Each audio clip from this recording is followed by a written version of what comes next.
trembling hands clutching the leash of her loyal German shepherd, Max.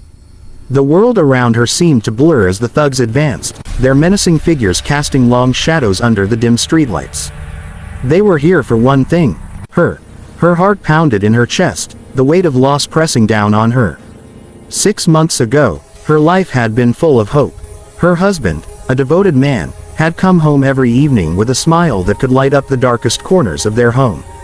But that was before the accident. Before he had been taken from her, leaving her to face the world alone with only Max by her side. "Your dog or your life," one of the men sneered, stepping forward. His voice was low, almost casual, as if he had made this decision 100 times before. The others stood behind him, grinning cruelly. Maria's stomach churned. "Please," she pleaded, her voice barely a whisper over the storm. "Max is all I have left. I can't choose between him and."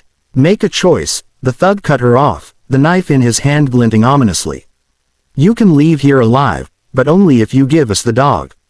Max, sensing the tension, growled, positioning himself between Maria and the men. His fur bristled, his eyes fierce, ready to protect the one person who had always shown him love and kindness. Maria's chest tightened as she looked down at her dog, the one creature that had never betrayed her. She had found him as a puppy, abandoned on the side of the road, shivering and hungry. She had taken him in, fed him, and raised him. And now, she was being asked to choose between him and her own life. Her heart shattered at the thought. Could she really abandon the creature who had been her constant companion through the darkest days of her grief? But then, what would happen to her? What would she do without Max? The rain fell harder, the thugs closing in. Maria's eyes darted around, looking for any sign of help, but the alleyway was empty. There was no one. It was just her and Max against these men who cared nothing for life, only for their own twisted desires. Suddenly, there was a rustle from the shadows. A figure, hidden from view, stepped silently into the rain-soaked street. It was impossible to tell who it was at first. Tall, broad-shouldered, with an air of quiet authority. But then, a glint of something caught the light. A black tactical vest, the faintest insignia of a Navy SEAL on the shoulder. Maria's breath caught in her throat. Was it possible? Was this man a SEAL? She had heard rumors, stories of soldiers who went unnoticed, keeping an eye on the world, intervening when it was least expected. Without a word, the figure moved with the precision of someone trained for this very moment. In a blur, the thug closest to Maria found himself on the ground, his knife clattering to the wet pavement. Another thug tried to reach for a weapon, but before he could even raise his hand, the figure was there, disarming him with ease. The remaining thugs hesitated, confusion flashing across their faces. In that moment, the Navy SEAL spoke, his voice calm, steady, and filled with authority. "Leave her and her dog alone," he said, his gaze fixed on them. Now, the thugs didn't need to be told twice. They had come for a victim, but now they had found someone far more dangerous than they had anticipated.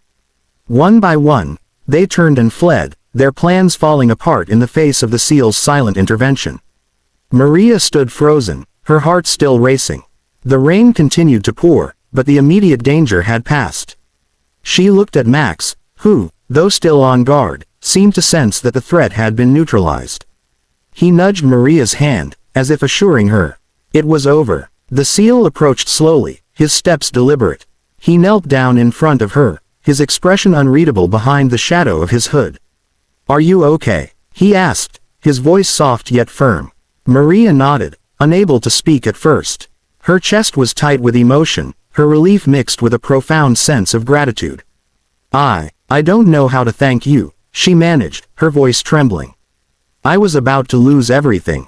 The SEAL looked at her, his gaze shifting to Max. "You don't need to thank me," he said quietly. "I was just in the right place at the right time." Maria felt a tear slip down her cheek. She had been ready to give up, to make a choice she didn't want to make. But this stranger, this silent guardian, had changed everything. He stood up, ready to leave, but before he did, he turned back to her. "You don't have to choose between life and loyalty," he said, his words carrying a weight that resonated deep within her. "Sometimes, when it feels like the world is trying to take everything from you, you just need someone to remind you that your loyalty can be your strength."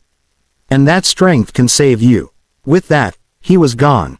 No name, no fanfare, just a fleeting presence that had forever altered the course of her life.